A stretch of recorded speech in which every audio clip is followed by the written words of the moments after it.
শুভ বিজয়া, বড়দের প্রণাম এবং ছোটদের জানাই ভালোবাসা। কালকেই তো লক্ষ্মী পুজো, তাই আজ আবারও একটি মা লক্ষ্মীর অঙ্গরাগ করতে বসে পড়েছি।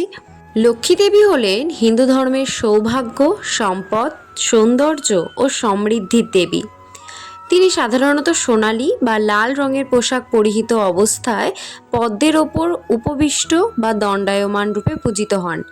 তিনি বিষ্ণুর স্ত্রী এবং তার সাথে ন্যায় ও শান্তির প্রতীক রূপে বিবেচিত হন।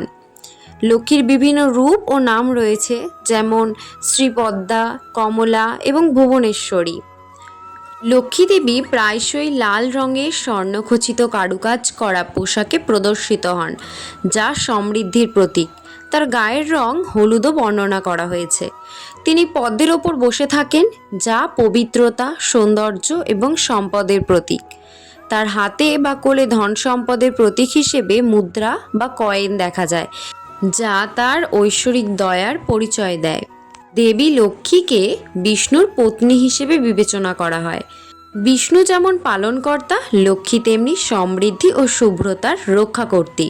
লক্ষ্মী দেবীর আরাধনার সময় মন্ত্রপাঠের মাধ্যমে তার উপাসনা করা হয় এবং কোনো কাসর বা ঘণ্টা বাজানো হয় না। সকলের পুজো ভালো কাটুক, সকলকে আগাম শুভ লক্ষ্মী পুজো। আজকের মতো এইটুকুই, দেখা হবে পরের ভিডিওতে।